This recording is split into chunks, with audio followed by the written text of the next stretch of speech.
The story begins with Kimberly, a former reality show participant who is lost driving through the mountains of West Virginia. She's trying to reach the filming location of a new show called The Apocalypse, but ended up taking the wrong path. The manager told her to take the road that goes to an old paper mill, and she did exactly that. But her trip didn't go as expected.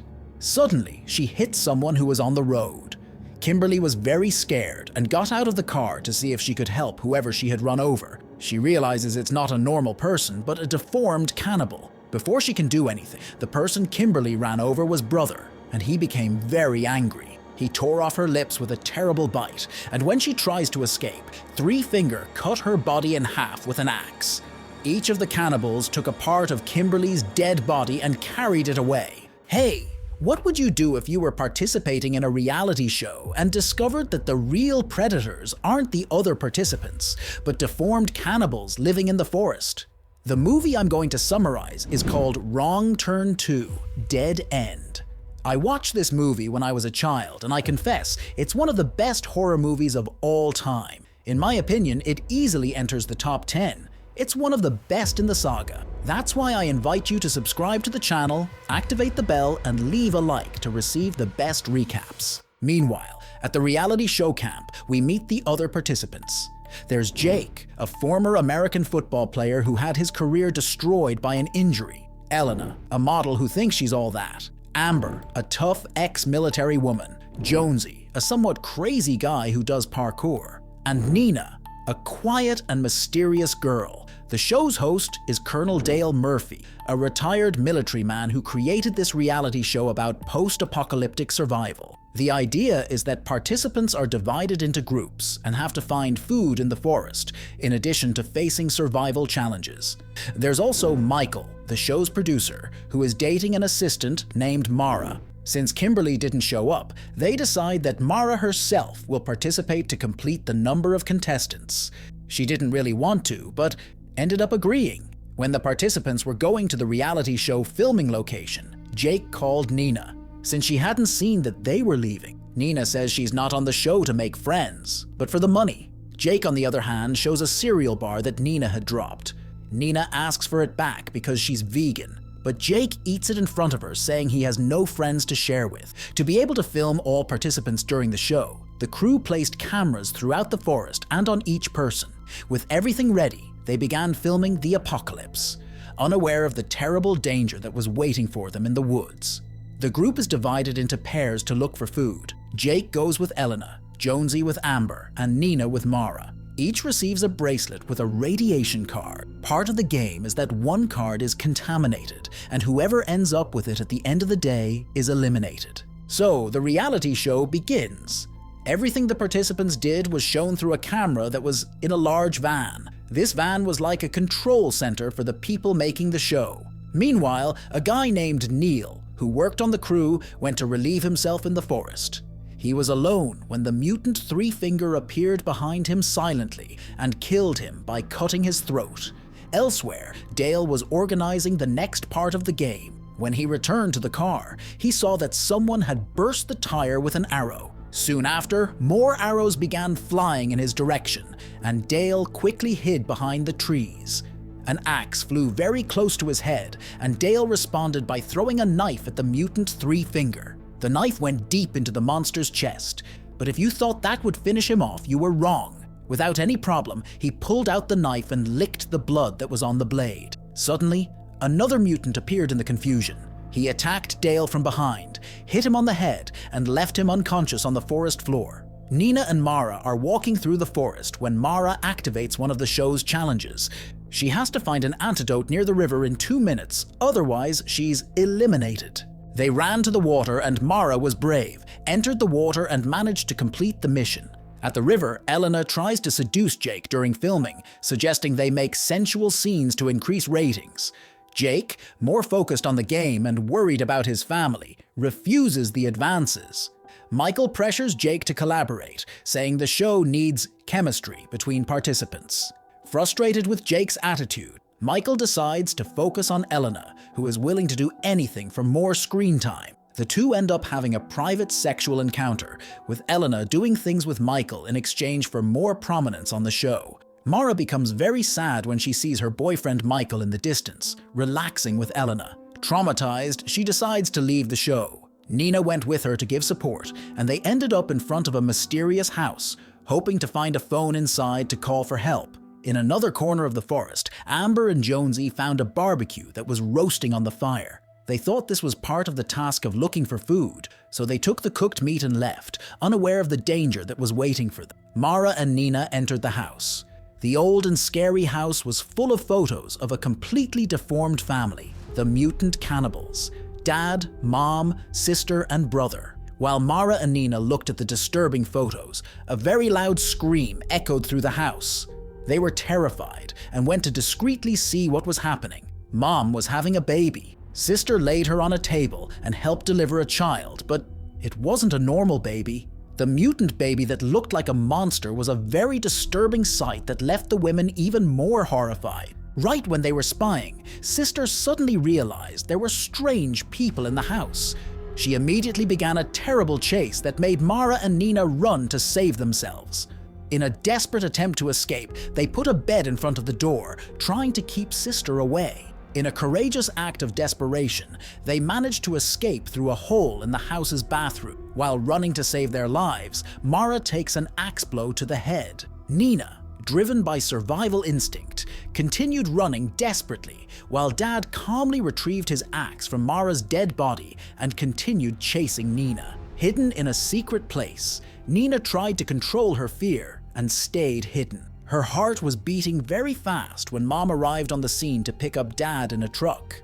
In the vehicle was poor Mara, with her finger being casually chewed by Mom. Throwing the bitten finger with a casual toss, it fell uncomfortably close to Nina's hiding place. Covering her mouth with her hand to not make noise, Nina waited in silence without breathing until the cannibal family finally left. As soon as the area was clear, she took the chance and fled. In a calm corner near the lake, Michael decided to return to his large van, leaving Elena alone to enjoy the peace of the place. Sitting alone by the lake, she enjoyed the warm sun and the soft sound of water, unaware of the danger hiding nearby. From the bushes, Brother was watching her with frightening sexual interest. His disgusting sexual act was suddenly interrupted by Sister's arrival. Brother's sexual interest in Elena made Sister very jealous, causing her to attack him. Hearing the commotion, Elena became scared and started getting dressed. Sister decided to attack, running from the bushes and surprising Elena, who tripped and fell into the lake. Sister attacked violently, cutting Elena's back several times with a knife until she stopped breathing. Sister only stopped her attack when Brother came out of the bushes, and they shared a frightening moment together in the middle of the horrible scene. Meanwhile, Dale woke up and found himself in a very dangerous situation. He was hanging upside down with the cannibal three-finger in front of him. The arrival of Dad and Mom in the truck made the scene even more terrifying. They unloaded Mara's dead body for Three-Finger and left. When the cannibal was about to attack Dale, he hit Three-Finger right in the face and managed to break free. After several attempts by Three-Finger to kill Dale failed, Dale managed to grab the gun and shot Three-Finger, throwing him far away. At the same time, in the crew van, Michael was busy monitoring footage from various cameras.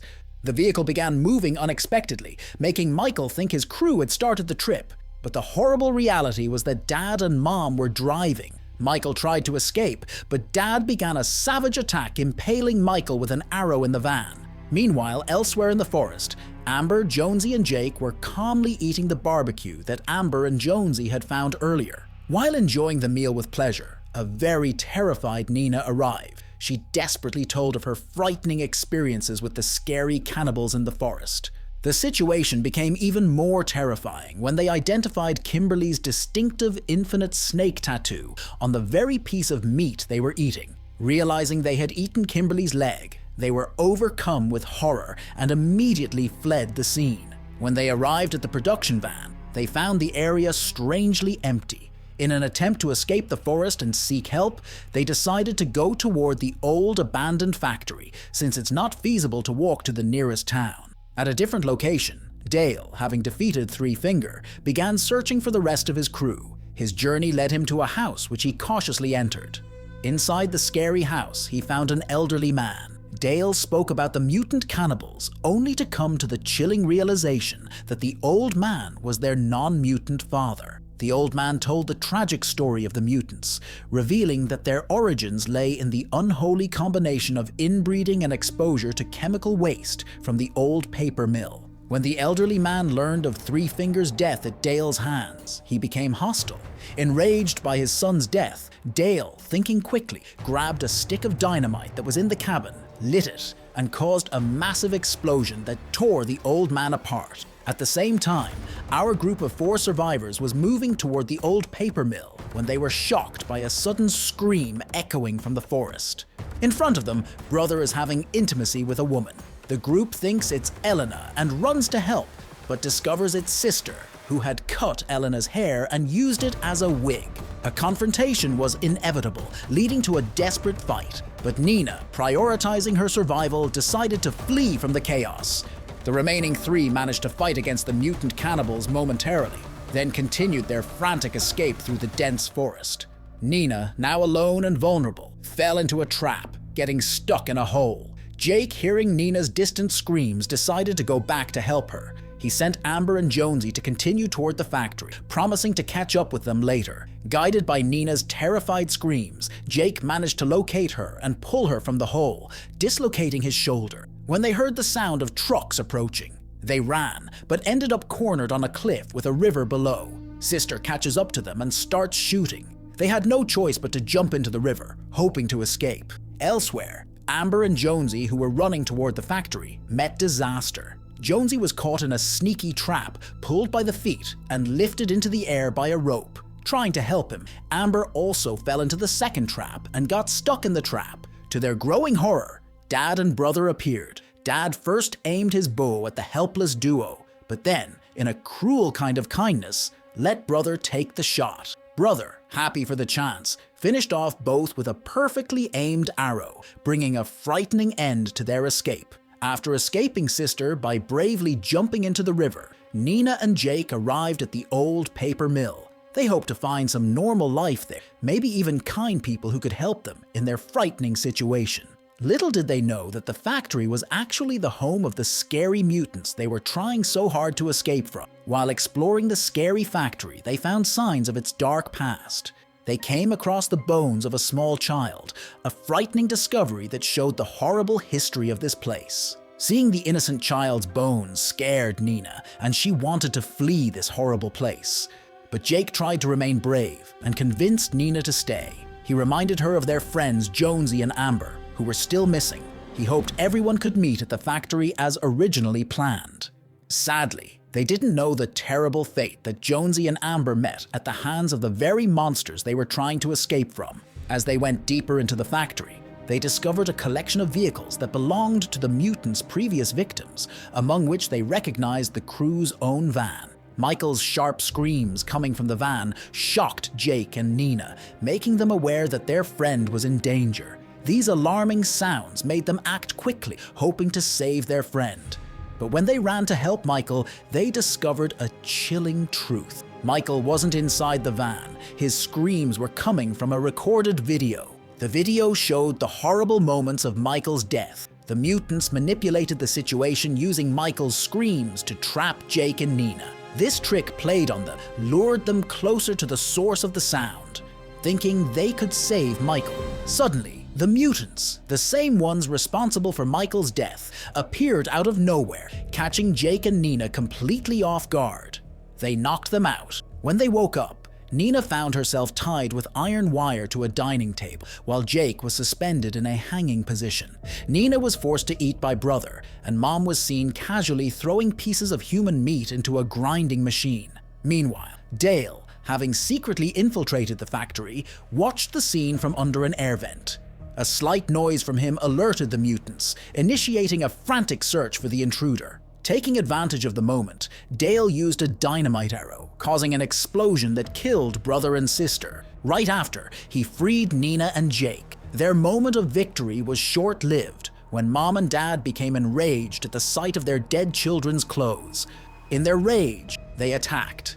Dad aimed an arrow at Dale, while Mom threw a sharp iron chain, wrapping it around his neck, resulting in death. Meanwhile, Nina made a narrow escape from the factory. Jake, however, accidentally got trapped in the grinding machine room. Mom and Dad cornered him, trying to push him into the monstrous machine. Hearing Jake's anguished scream, Nina ran back to help him, returning the favor he showed her in the forest hole. She threw herself into the room and bit Dad's neck. In a desperate move, Jake pushed him into the grinding machine, managing to injure Dad but not kill him. Mom pulled him away from the grinding machine. Taking advantage of the moment, Nina pulled a lever, activating a log that hit Mom and Dad, pushing them into the grinding machine. They were instantly reduced to fragments. Nina and Jake then quickly got into their vehicle and left. As the movie concludes, a shocking revelation awaits us. Three Finger was still alive. Dale's shot didn't kill him as initially thought. The movie ends with the disturbing sight of him presenting Mara's finger to the scary newborn. This suggests Three Finger's evil intentions to create a new army of these mutant cannibals. And so the movie ends. What rating would you give this movie? Of all the Wrong Turn, which one did you like most? If you want, I can bring the summary of the complete saga. Don't forget to activate the bell to be notified of new summaries. So, until next time.